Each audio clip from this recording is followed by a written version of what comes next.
The murder, the public execution of Renee Good, has been captured on numerous mobile phones with a whole plethora of footage available to us now that many of us have seen.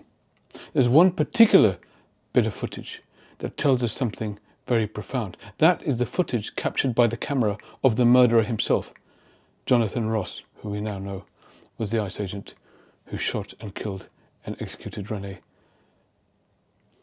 And there's something in that footage that gives us a clue as to what was in his mind at the time, that he took it upon himself to commit this murder in this way. And I'm going to play that footage now, as I say many of you will have seen it, but particularly highlight the aspect that I think gives us a real indication of what was in the head of this man when he shot a woman from close range, from the side, 3 times directly in her face.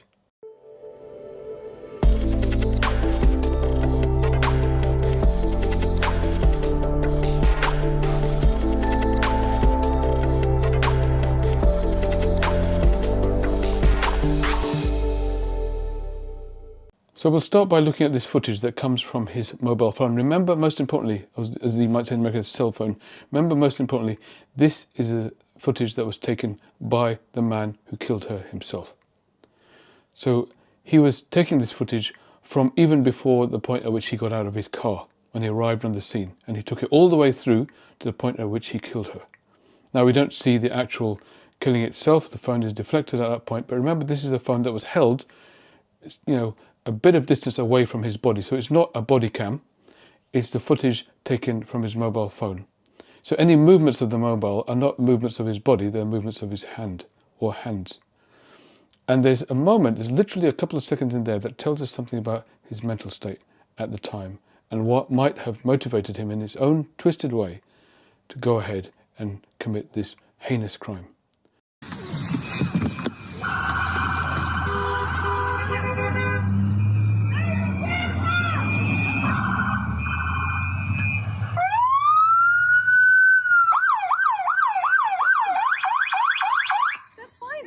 I'm not mad at you. Show your face. I'm not mad at you. That's okay. We don't change our plates every morning, just so you know. It'll be the same plate when you come talk to us later. That's fine. U.S. citizen, former fucking country. You want to come at us? You want to come at us? I say go get yourself some lunch, big boy. Go ahead. Out of the car. Get out of the fucking car. Get out of the car. Whoa! Fucking bitch. So we see here that he came out of his car, he approached her car, he walked around her car, and we see her mindset as well as his. We see that she was not a domestic terrorist, as Donald Trump and Kirsten Noem would have us believe. She is not aggressive, she's not trying to harm. She literally says to him, "It's okay, dude, I'm not angry with you." She's spreading kindness to him. And he walks around there, and then what happens is her partner, her wife, I believe, starts to goad him a little bit, just in a sort of playful way. "Hey dude, you can go and, be a big boy, go and have your lunch now, Not really very much, not something that even in a schoolyard you would expect a reaction from. Then he does something at that point. Then he comes around the car to the other side. And we see clearly that she's turning her steering wheel to move the car away from him. We also see clearly that he could easily have stepped out of the way. Whenever an agent is able to do that, whenever a law enforcement officer is able to simply step out of the way, that is what they are required to do, not to shoot and certainly not to kill. So there's no justification for this whatsoever. But what led him in his mind to do it? There's a moment just before he steps to the side of her car, just before he shoots her, that we see a little flicker of what could have been in his mind. I'm going to play that just now. You want to come at us? You want to come at us? Notice how his hand takes his phone from his right hand to his left hand. So he was holding his phone in his right hand. He's clearly right-handed because he shot using his right hand. He's right-handed and he was holding his phone with his right hand. But at the time when he was being goaded by Renee's partner, just childish sort of jibing, he seems to have decided that he's going to move his phone to the other hand, to his left hand. So you see his left hand stretching across the screen and taking the phone from his right hand, Why? Because he wanted to free his right hand. Why? Because his gun was holstered in his right hand, and that was the moment at which he reached down to get his gun. The moment at which he reached down to get his gun, when he moved his phone to his left hand, was the moment at which he was being a little bit goaded by Renee's partner. That was enough to trigger him. That was enough for this brave macho man to feel that he needed to reach for his gun. Just a woman standing there slightly teasing him. This person is clearly so fragile, so inadequate, so lacking that he needed to react, to scare her by putting his hand towards his gun. And he was so unable to control his impulses, so unable to control the rage that was evoked by a simple bit of jibing, that within a couple of seconds of that, he shot and killed the woman's partner. He was unable to control the anger that arose within him as a result of that little bit of jibing from her. That anger led him to basically immediately take an instant action, which was to move his phone, as we see very clearly. I'll show you it again. He moves his phone from his right hand to his left hand in order to reach down for his gun. So I'll just show you that again. You want to come at us? You want to come at us?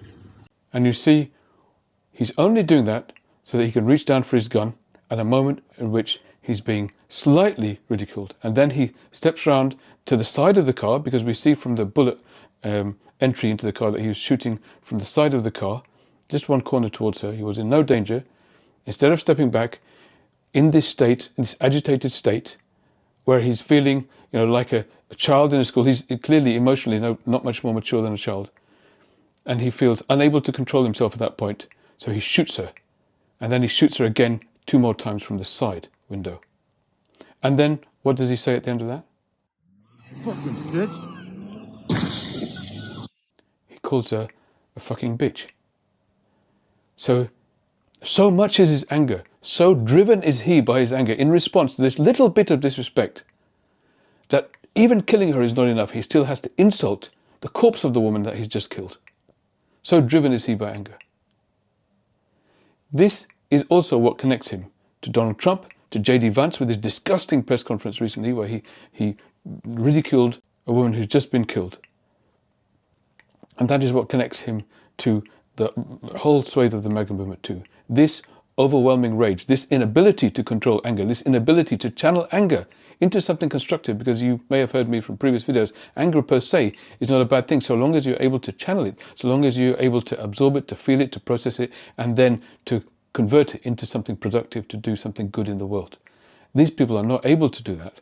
Donald Trump, J.D. Vance, the whole of this administration, Kirsty Noem, all of these people, and this ICE officer, and many of them in ICE.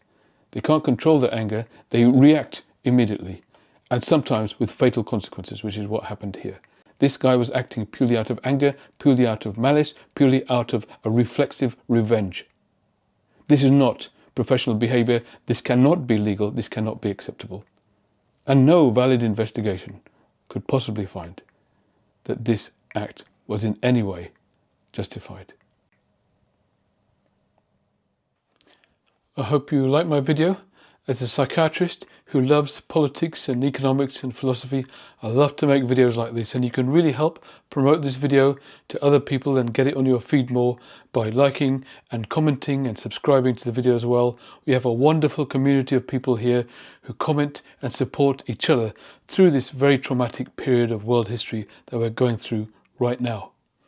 I also hope you consider becoming a subscriber to the channel and also subscribing to my e-newsletter. There's a link in the description, and that way we can stay in touch outside the channel, so you can keep abreast of all of the content that I'm making on an ongoing basis. The latest of which actually is my latest book called We the People. Very, very proud of this book. It's actually a novel, a fiction book written by myself and the famous award-winning author T.J. McGregor. Together we wrote a book about what the future might look like. Bit of a dystopian novel, but what might happen if autocracy goes to its next stage, AI predicting the potential end of humanity. I actually made a video about that, it really happened. And how things might pan out in this dystopian world, and actually how a band of committed, passionate, progressive people manage to change the trajectory, and not in the way that you think. It's not just by running a candidate and opposing the autocrat, but actually by deepening the democracy that we have and engaging in a real participatory form of democracy that sort of shifts the needle and gets us back to basics and helps us sort of rebuild our democracy. And that's within the context of a really compelling, gripping story, a bunch of fascinating characters, and I assure you, you will not be able to sort of stop turning the page until you get to the end of the book. That's what all the reviewers have said so far.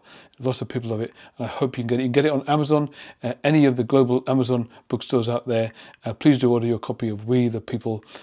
Just put We the People Russell Razak and you'll be able to find it inside Amazon as well. Also, I hope you consider becoming a member of the channel. You can subscribe to a couple of different membership levels. All members of the channel also get some free ebooks that I produce once a month. You can buy those ebooks too from russellsbooks.com. That's russellsbooks.com, and every month I produce a new ebook on that channel, which is really about, these are the non-fiction books I produce with my team, which is really about how to learn about the world around us and the psychologies of the people who govern us, but also how to learn about ourselves, deepen our own self-awareness in a way that helps us navigate this difficult world we're in right now. So those are sort of self-help books that are produced every month, and if you're a member of the channel, you get a sort of 100% discount on those books every month. Otherwise, you can go to russellsbooks.com, as I say, and buy them anytime you like. I really hope you can become a part of this community, as I say. So this sort of supportive community, validating and helping each other, is really worth being a part of, and I hope you can join us as we all join forces to create a better tomorrow together. Thank you.